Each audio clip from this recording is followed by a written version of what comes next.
Hi everyone, welcome back to my channel. तो आज है 26 अगस्त और मेरे टेस्ट को है बस एक दिन। So let's see how do I revise on the last day before my test. तो मैंने सबसे पहले अपनी टू डू लिस्ट रेडी कर ली और आज की टू डू लिस्ट में मैंने बहुत इंपॉर्टेंट चीज़ें रखी है, जैसे क्वेश्चंस रिव्यू करना है, एनसीईआरटी पढ़नी है। और अभी 6:13 हो गए हैं, मैंने अपनी टू डू लिस्ट बना ली है। So let's start study. सबसे पहले मुझे एनएलएम के क्वेश्चंस करने थे और लास्ट डे भी क्वेश्चंस, यस, क्योंकि कल ही चैप्टर कंप्लीट हुआ है तो फिर इसके क्वेश्चंस रह गए थे करने को। कुछ ज़्यादा क्वेश्चंस नहीं है, इसके क्वेश्चंस कर लेते हैं।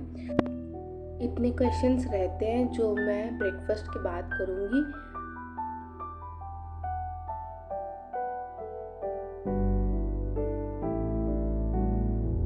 उसके बाद ब्रेकफास्ट करने के बाद मैंने बाकी सारे क्वेश्चंस भी कर लिए।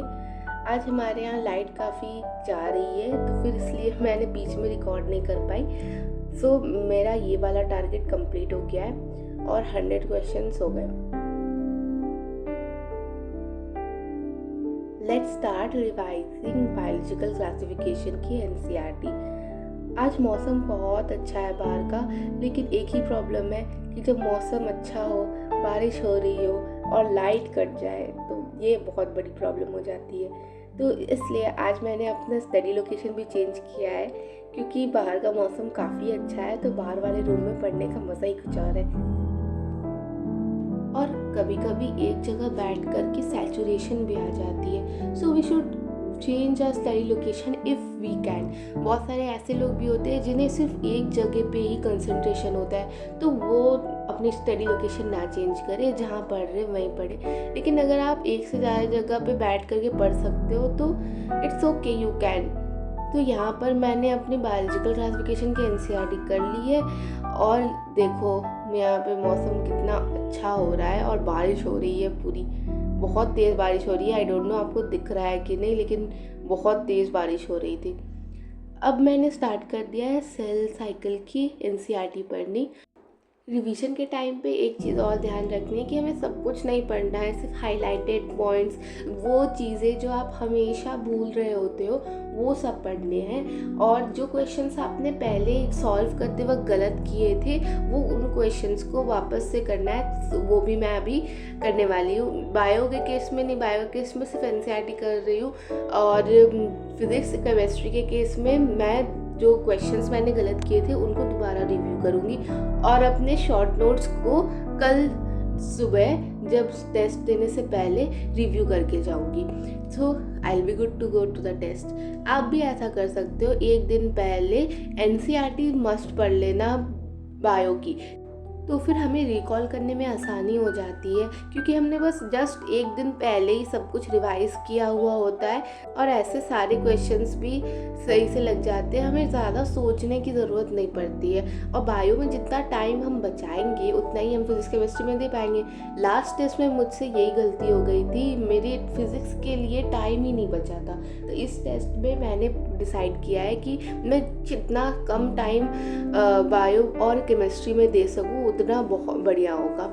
लास्ट टेस्ट में हमारी केमिस्ट्री की पेपर भी थोड़ी लेंदी थी और इस वजह से भी फिज़िक्स के लिए टाइम नहीं बच पाया था।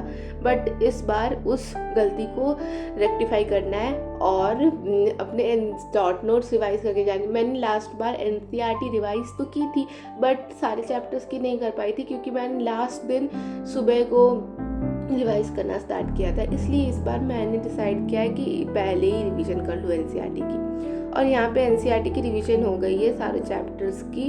और यहाँ पे मैंने स्टार्ट कर दिया अपने फिज़िक्स के सारे क्वेश्चंस को रिव्यू करना। तो जितने क्वेश्चंस मैंने रॉन्ग किए थे वो रिव्यू करूँगी और कुछ क्वेश्चंस में मैंने सिली मिस्टेक करके मार्क कर रखा है, तो वो वाले क्वेश्चंस भी देखूँगी कि ऐसे क्वेश्चन अगर आए तो मुझे सिली मिस्टेक नहीं करनी है। कैलकुलेशन मिस्टेक जिस क्वेश्चंस में है वैसे टाइप के क्वेश्चंस भी रिव्यू करूँगी। हमसे टेस्ट में एक और मिस्टेक होती है कि जो क्वेश्चंस हमें स्टक करता है, जैसे बायो का कोई क्वेश्चन है तो हमारे ईगो पे वो आ जाती है कि यार ये क्वेश्चन मैं कैसे नहीं बना सकती, ये तो मुझे आता है, ये तो मैं कर ही लूँगी। और इस तरह से हमारा काफ़ी टाइम कंज्यूम हो जाता है और ऐसे करके अब हमारे बाकी सब्जेक्ट्स के लिए टाइम नहीं बच रहा होता है। तो ये नहीं करना है, we have to run to the end. हमें बिल्कुल भी एक भी क्वेश्चन पे स्टक नहीं होना है, सारे क्वेश्चंस करते जाने हैं। जिस क्वेश्चन में ज़रा भी टाइम लग रहा है उसको गोला मारो, आगे बढ़ो। और उसके बाद ऐसे करके जब पूरे क्वेश्चंस हो गए आएंगे अपने गोले मारे वाले क्वेश्चंस को करने के लिए। और ट्रस्ट में ऐसे बहुत टाइम बचता है। लास्ट बार मुझसे सही में ये गलती हुई है और इस बार मैं इसको रिपीट नहीं करने वाली हूँ। I literally run to the end. आप भी यही अपने टेस्ट में अप्रोच रखना कि एक क्वेश्चन पे स्टक नहीं होना है। 25 वाले पेपर में भी यही प्रॉब्लम हो गई थी हम सबके साथ कि हम क्वेश्चंस पे स्टक हो जा रहे थे, तो हमें बिल्कुल टाइम ही नहीं बचा।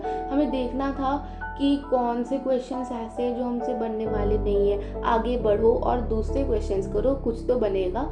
वही प्रॉब्लम की वजह से हमारा पेपर अच्छा नहीं गया। सो ये प्रॉब्लम को रेक्टिफाई करेंगे इस बार।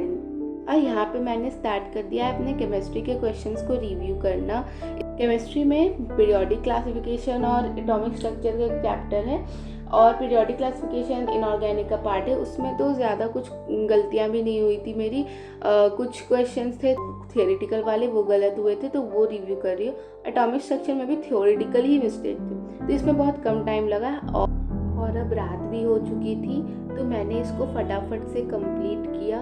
एंड आज के मेरे सारे टास्क कंप्लीट हो गए हैं और मेरा रिवीजन भी इस तरह कंप्लीट हो गया। Thank you for watching. Do like, share and subscribe to my channel.